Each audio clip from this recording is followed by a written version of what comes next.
What is the COSO 2013 framework?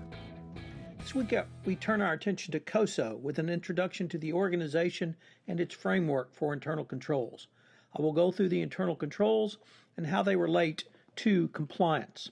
Finally, I will end the discussion of the evaluation of internal controls through the COSO framework. What is COSO?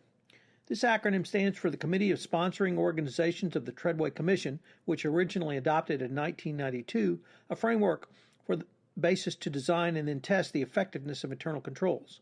It was deemed necessary to update this more than 20-year-old framework in 2013 so that it provides a very supportable approach when adversarial third parties challenge whether a company has an effective controls. Internal controls. While the COSO framework is designed for financial controls, I believe that the SEC will use the 2013 framework to review a company's internal controls around compliance.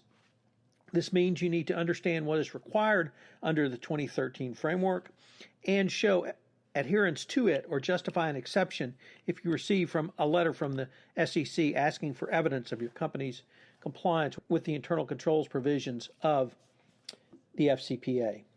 COSO has produced 3 volumes detailing the 2013 framework, which I'm going to refer to throughout this week. The first lays out the framework and is entitled Internal Control Integrated Framework, which I'll call the Framework Volume. The second is the illustrative guide entitled Internal Controls Integrated Framework Illustrative Tools for Assessing Effectiveness of a System of Internal Controls, which I'll call the Illustrative Guide, which discusses how best to assess your internal controls regime and provides forms and worksheets for use in that exercise. The third volume is the executive summary, and all 3 work well to form an excellent starting point for the exploration of the COSO framework and how you might use it in your best practices FCPA compliance program. The 2013 framework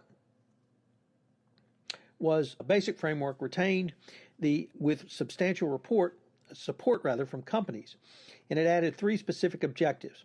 Operations objectives, including the effectiveness and efficiency of operations, safeguarding assets against loss. 2 reporting objectives, internal and external financial reporting. And 3 compliance objectives, adherence to laws and regulations to which the entity is subject. According to the guidance in the 2013 update, the system of internal controls can be considered effective only if it provides reasonable assurance that the organization has, among other things, complied with the applicable laws, rules, and regulations and external standards.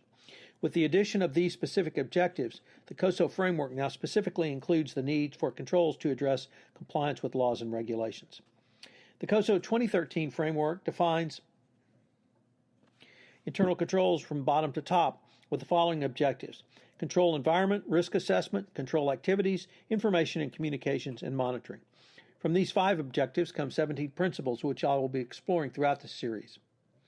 Larry Rittenberg, in his book COSO Internal Controls and Integrated Framework, said that the original COSO framework from 1992 had stood the test of time because it was built as a conceptual framework which could accommodate changes in the environment, globalization, organizational relationships and dependencies, and information processing and analysis. However, the updated 2013 framework was based upon 4 general principles, which include the following. The framework shows internal controls should be conceptual, which allows for an updating of them and evolution. 2, internal controls are a process which is designed to help businesses achieve their business goals. 3, internal controls apply to more than simply accounting controls.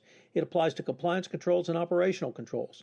And 4, while it all starts with tone at the top, the responsibility for the implementation of an effective internal controls resides with everyone in the organization. For the compliance practitioner, this final statement is significant because it speaks directly to the need for the compliance practitioner to be involved in the design implementation of internal controls for compliance, not simply to rely upon the company's accounting, financial, or internal audit function to do so. The primary objective to keep in mind, even if an organization adopts the framework, there will be very few people within the organization who have the unique knowledge that a compliance officer has that would impact all of the elements of the COSO framework. The compliance officer's role is to provide input to the chief financial officer and others involved in the implementation. to be sure that there is a proper focus on the risks that are really a part of the compliance world. The primary risk, this primarily comes through the risk assessment component, the control activities, and then the monitoring. Companies typically do risk assessment from an operational standpoint and address business risks going forward, then develop the controls that deal with those business risks, which could be project financial results, doing business in certain countries, strategic decisions, and similar issues. All of this puts the compliance function in a unique position to be the fulcrum on many issues which will come up with a COSO-based analysis or implementation. The updated framework retained core definitions of internal controls, those being control environment, risk assessment, control activities, information and communication, and monitoring activities. Further, these 5 operational concepts are still visually represented in the well-known three-dimensional COSO cube. In addition, the criteria used to assess the effectiveness of an internal control system remain largely unchanged. The effectiveness of internal controls is assessed relative to the 5 components of them and the underlying principles supporting the components. However, the emphasis is on the principles, which is new to the 2013. COSO Framework can be seen as both a preventive and detect control. He also related that your internal controls need to be sustainable over the long haul.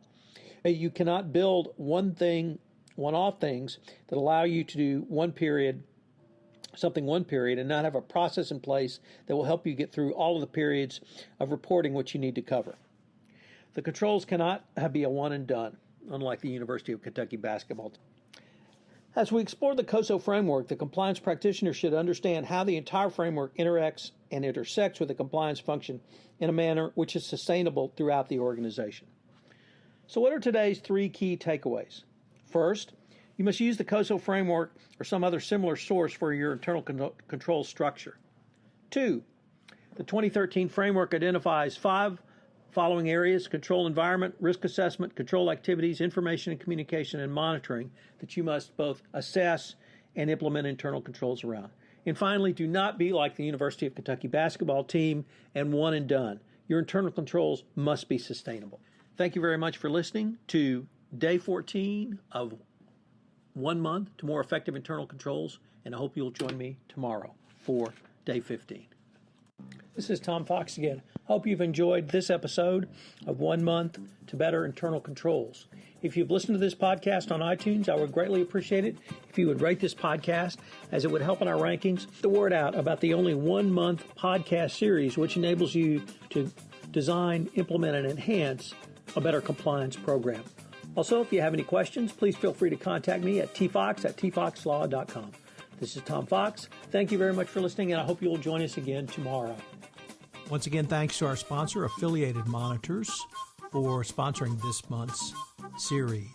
This production of 31 Days to a More Effective Compliance Program is a special production of the Compliance Podcast Network.